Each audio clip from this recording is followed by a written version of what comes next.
இந்த ரோகிணி, மனோஜ், நம்ம முத்து, மீனா, அண்ணாமலை, விஜயா எல்லாத்தையும் ஏமாத்திக்கிட்டே இருக்கு. என்னைக்கு வெளிய விஷயம் தெரியுதோ, ரோகிணியோட நிலைமை ஜெயிலு தான் கன்ஃபார்மா தெரியுது. சிறகடிக்க ஆசை அடுத்தது எப்படி போகுதுன்னு பார்ப்போம். மறக்காம நமது சேனலை சப்ஸ்கிரைப் பண்ணிக்கோங்க. இங்க பார்த்தீங்கன்னா, ரோகிணிக்கு ரொம்ப மனச்சங்கடத்துல இருக்காங்க. இதுக்கு காரணமே இந்த முத்தும், மீனா தானே. இவங்க 2 பேத்தையும் நம்ம பழி வாங்காம விடக்கூடாது அப்படின்னு ரோகிணி பயங்கரமா திங்க் பண்ணிக்கிட்டு இருக்காங்க. இதை எப்படியாவது இந்த முத்தையாவது இல்லாட்டினா மீனாவாவது ஜெயிலுக்கு அனுப்பியே தீரணும். இவங்க 2 பேரும் நம்ம நிம்மதிய இழக்க வச்சுட்டாங்க. கைவசமா இருந்த நம்ம ஸ்டோர் ரூமையும் அவங்க அன்கிளுக்கு பேர மாத்தி வச்சுட்டாங்க. மனோஜும் நானும் சந்தோஷமா இருந்த சந்தோஷத்த எல்லாத்தையும் கெடுத்ததே இந்த மீனாவும், இந்த முத்தும் தான். இவங்கள 2 பேத்தையும் பழி வாங்காம விடக்கூடாது அப்படின்னு யோசிச்சுட்டு இருக்காங்க. திடீர்னு பார்த்தீங்கன்னா, ரோகிணிக்கு ஒரு ஃபோன் வருது. அது யாரு அப்படின்னு பார்த்தீங்கன்னா, சிந்தாமணி தான் கால் பண்றாங்க. கால் பண்ணி, "என்ன? யாரு?" அப்படின்னு கேட்குறாங்க நம்ம ரோகிணி. "நான் சிந்தாமணி பேசுறேன்" அப்படின்னு சொல்றாங்க. "சிந்தாமணியா? யாரு? எனக்கு தெரியலையே" அப்படின்றாங்க. "இல்ல, உங்க ஆன்ட்டி தான் உங்க நம்பர் தந்தாங்க. உங்க மேல ரொம்ப அன்பா பேசுனாங்க. நீங்க தான் ரொம்ப முக்கியம்" அப்படி இப்படின்னு பேசினத நாங்க கேள்விப்பட்டு தான் உங்க நம்பர வாங்குனேன். நான் யாருன்னு உங்களுக்கு தெரிஞ்சுக்கிட வேற ஒண்ணுமே இல்ல.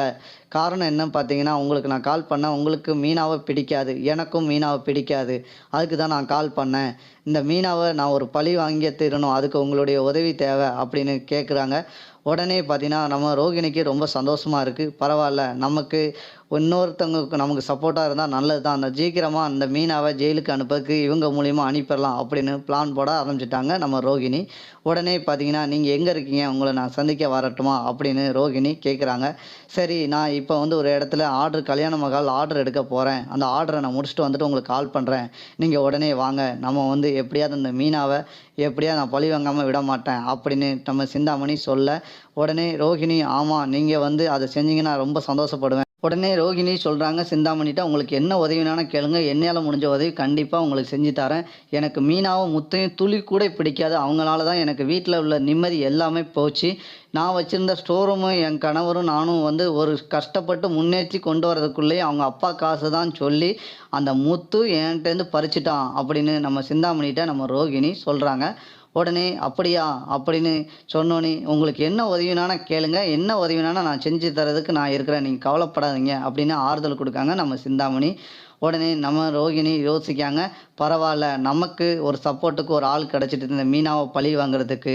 இவங்க மூலியமா நம்ம எப்படியாவது இவங்கட்ட ஏதாவது ஒரு ஹெல்ப் கேட்போம். இப்ப நமக்கு பணம் உதவி தான் தேவைப்படுது. இவங்கள நேர்ல சந்திச்சு பணம் கேட்டா நமக்கு ஹெல்ப் பண்ணதுக்கு வாய்ப்பு இருக்கு அப்படின்னு திங்க் பண்றாங்க. உடனே நம்ம ரோகிணி சொல்லிட்டு, "சரி, நான் ஒரு 2 நாள் கழிச்சு உங்கள சந்திக்க வரேன்" அப்படின்னு சொல்லிட்டு ஃபோன வைக்கிறாங்க. வச்சு முடிச்சோனே வீட்டுக்குள்ள முத்து வராரு. ரோகிணிய பார்த்துட்டு, "வரலாமா? என்ன? எப்படி இருக்கீங்க? மலேசியா இப்ப வேண்டாமே. இப்ப என்ன செய்ய போறீங்க அடுத்தது? உங்க அப்பா பைசாவெல்லாம் உங்ககிட்ட வருமா?" அப்படின்னு கேட்குறாங்க. உடனே பக்கத்துல இருக்க விஜயா சொல்றாங்க, "ஏய், என்னடா பேசுற? அவங்களுக்கு கேஸ் நடந்துட்டு இருக்கு, உனக்கு தெரியாதா?" அப்படின்னு விஜயா சொல்றாங்க.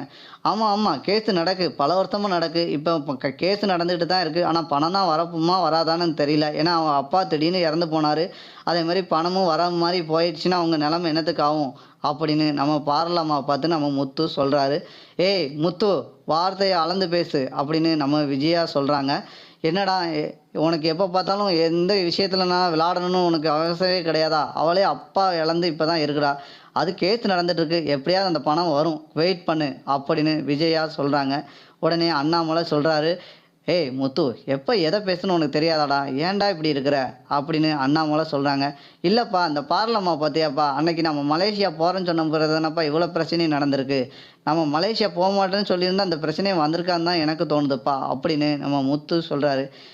அது நடக்கும். எப்படியோ நடக்க வேண்டியது நடந்து போச்சு. அதுக்கு நம்ம என்னடா பண்ண முடியும்?" அப்படின்னு அண்ணாமலை சொல்றார். உடனே மனோஜ் பயங்கரமா கோவப்படுறாரு பக்கத்துல நின்னுட்டு. "ஏய், என்ன பேசுற? உனக்கு கொஞ்சமா அறிவு இருக்கா? இப்ப பேசுற? அவளே அவன் அப்பா இறந்து இவ்வளவு நாள் கூட ஆகல. நீ நீ இப்படி பேசுனா அவ மனசு புரிஞ்சுக்கிட கொஞ்சம் கூட உனக்கு தெரியாதா?" அப்படின்னு நம்ம மனோஜ் சொல்றாரு.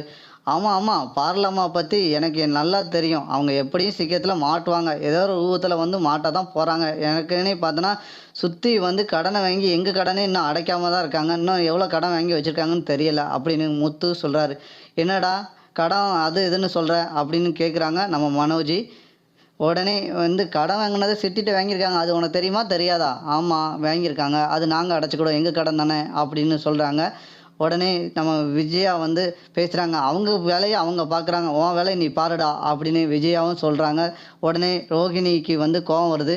முத்து இங்கே வாங்க, நானே ரொம்ப கஷ்டத்தில் இருக்கேன். என் கஷ்டம் எனக்கு தான். என் கஷ்டத்தை யாரும் இங்கே ஷேர் பண்ணக்கு தயாராக இல்லை. நான் கொஞ்ச நாள் கழிச்சா எங்கள் அப்பா கேஸ் பணம் மட்டும் எனக்கு தீர்ப்பாகி வந்துருச்சுன்னா நான் தான் இந்த வீட்டில் வந்து கோடீஸ்வரி அப்படின்னு சொன்னோன்னே விஜயாவுக்கு ரொம்ப சந்தோஷமாகுது. உடனே விஜயா நினைக்கிறாங்க, இந்த ரோகிணியை குறை சொல்லட்டா இந்த முத்துக்கு தூக்கமே வராது. இவனுக்கும் இந்த மீனாவுக்கும் அதுதான் இந்த மீனா வந்து இந்த முத்துவை வந்து தூண்டி விட்டு தான் இந்த முத்து இந்த அளவுக்கு பேசுகிறான் அப்படின்னு விஜயா திட்டுறாங்க நம்ம மொத்தத்தில். உடனே திட்டவும் பார்த்தீங்கன்னா நம்ம முத்து வந்து சொல்கிறாரு, ஆமாம் இந்த பார்லாமா உங்களை குறை சொல்லிட்டா போதுமே, உங்களுக்கு வந்து தூக்கமே வராத அப்படின்னு நம்ம முத்து திரும்பி சொல்கிறாரு. உடனே அண்ணாமலை, ஏய் பேச்சை விடுடா போதும்டா, அவளே துன்பத்தில் இருக்கிறா, இப்போ தான் வந்து கொஞ்சம் கொஞ்சமாக சரியாகி வந்துக்கிட்டு இருக்கா, அதுக்குள்ளேயும் வந்துட்டு நீ இப்படி பேசாத சரியா அப்படின்னு அண்ணாமலை சொல்கிறாங்க. உடனே இல்லைப்பா, நானும் வந்து பார்த்தீங்கன்னா நம்மளுடைய பணத்தை இன்னும் கொடுக்கலல்ல, இப்போ அவங்களுக்கு கேஸ் எப்போ முடிஞ்சு எப்போ பணம் நம்மக்கிட்ட வர, நம்ம எவ்வளோ கஷ்டத்தில் இருக்கோம். நமக்கு வந்து நானும் பாருங்கள் எவ்வளோ ஒரு வண்டி நான் ஒரு இது வச்சு நடத்தணும், ட்ரைனிங் ஸ்கூல்லாம் வைக்கணும்னு ஆசைப்பட்டேன். இவங்க இப்போ வந்து அப்பாவும் இறந்து போயிட்டாங்க, இவங்ககிட்ட பணமும் கிடையாது. இம்மளை நமக்கு எப்போ கேஸ் ஆகி தீர்ப்பாகி இம்மளை பணம் வர, இந்த ஓடிப்போன 30 லட்ச ரூபாக்காரனே நம்ம தேடி கண்டுபிடிச்சி எடுக்கலாம் அப்படின்னு பார்த்து வாங்கலாம் அப்படின்னு பிளான் போட்டால் இந்த பிளான்லேயும் இவன் வாங்கக்கூடாதுன்னு மனோஜ் சொல்லிட்டான். இந்த பார்லாமா நாங்களே கண்டுபிடிச்சி வாங்கிடுவோம், நான் இவங்க எப்போ கண்டுபிடிக்க எப்போ பணத்தை வாங்கி நம்மகிட்ட வந்து ஒப்படைக்க அப்படின்னு முத்து சொல்கிறாங்க. உடனே மனோஜ், வெயிட் பண்ணு, உன் பணத்தை நான் கண்டிப்பாக தந்துடுதேன் அப்படின்னு சொல்கிறாங்க. உடனே நம்ம ரோகிணி, கொஞ்சம் வெயிட் பண்ணுங்கள், நான் உங்கள் பணத்தை வந்து நாங்கள் ஏமாற்றிட்டு எங்கேயும் ஓடிட மாட்டோம் அப்படின்னு ரோகிணி சொல்கிறாங்க.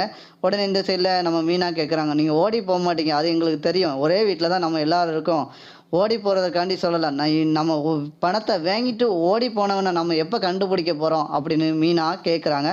சீக்கிரத்தில் கண்டுபிடிச்சி நாங்கள் பணத்தை தந்துடுதோம் அப்படின்னு சொல்கிறாங்க நம்ம ரோகிணி. அடுத்தடுத்த எபிசோடு இப்படி தான் நண்பர்கள் போகுது. இந்த வீடியோ பிடிச்சிருந்தா லைக் பண்ணுங்கள்.